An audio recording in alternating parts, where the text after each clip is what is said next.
Hey, I'm Winston from Parkway Drive. You're watching Hardcore Sounds TV.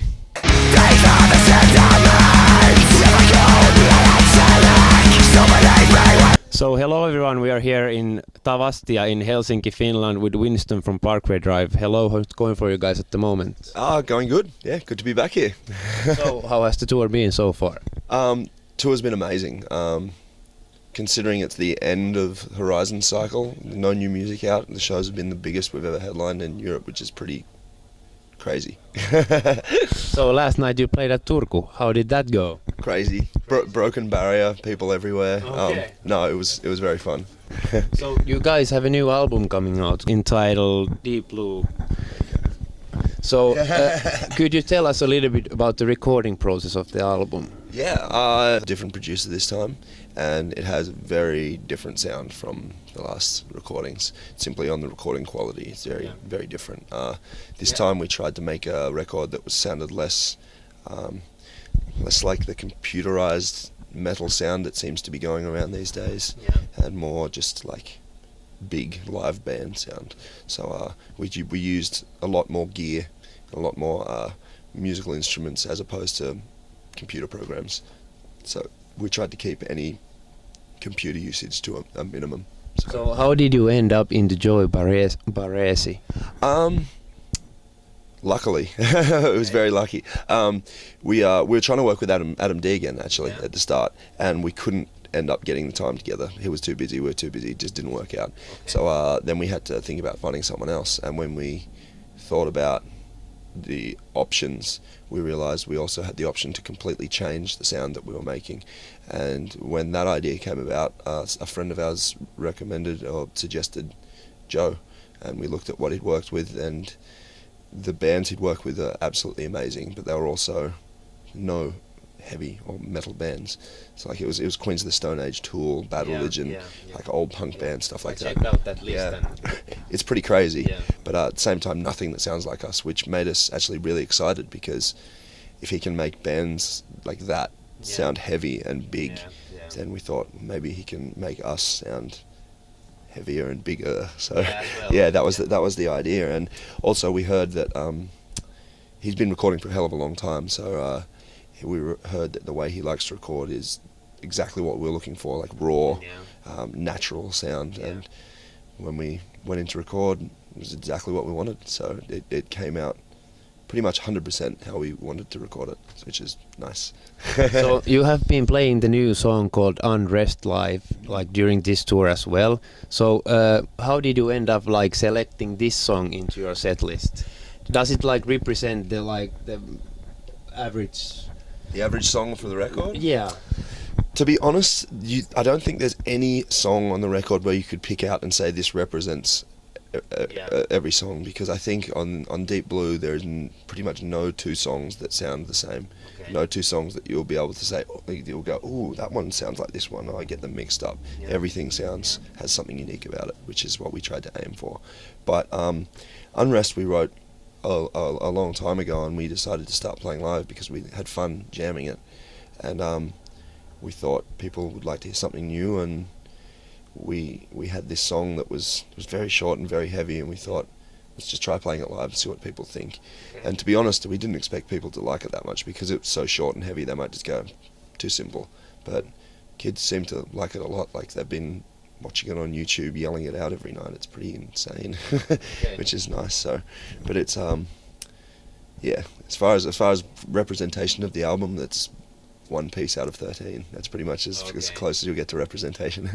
So the song titles are like pretty dark if you like try to analyze them. So what kind of subjects are you dealing with the album? It's definitely a very dark album. It's the album itself, the whole thing is just about basically a person's search for truth, some kind of truth in the world and within themselves. And it actually follows a story of a man who wakes up in his life in the city and realizes that everything he believes in is a lie, and basically he's just a slave to society and tries to find answers to questions that he has, and goes to the bottom of the ocean to do it.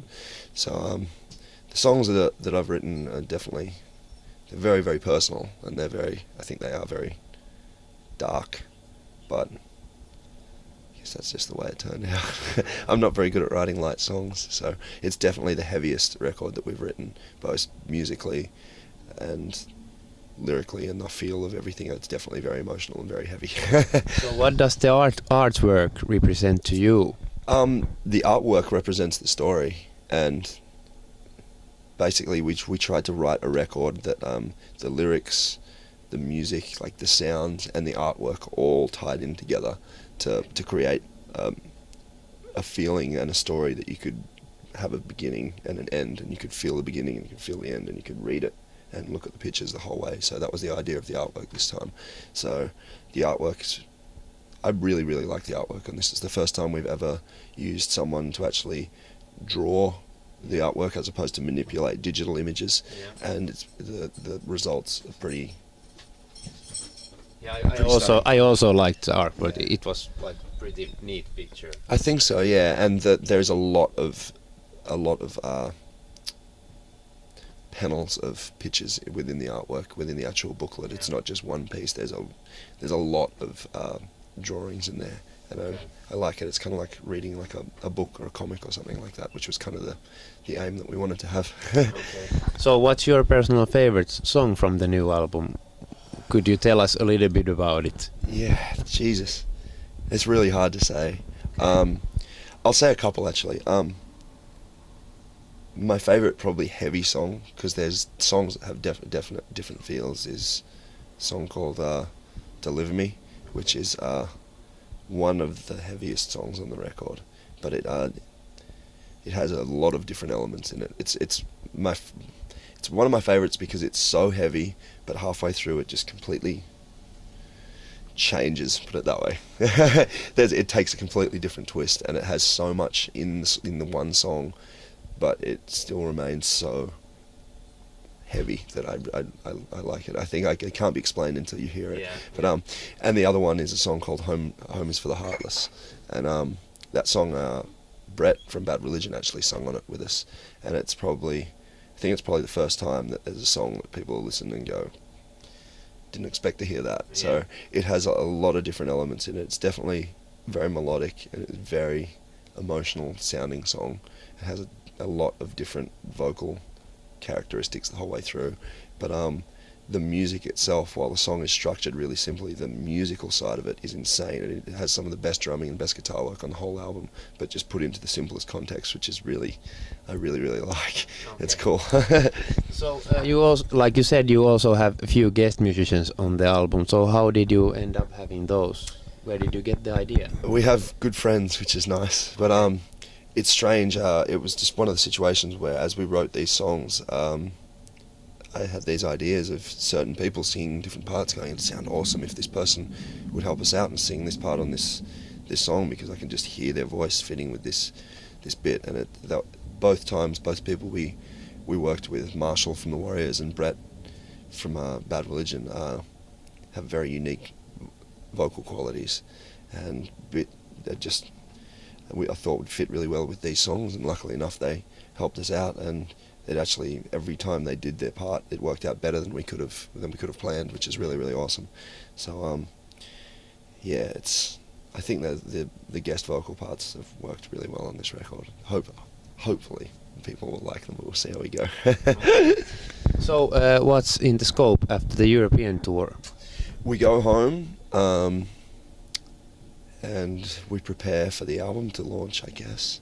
Yeah. And by that time it's probably leaked, but no, it's we'll see how we go. We have like, I think 4.5 weeks off, and then we go out to tour on Warped Tour for 10 weeks. So thank you really much for the chat, and good luck for tonight's show.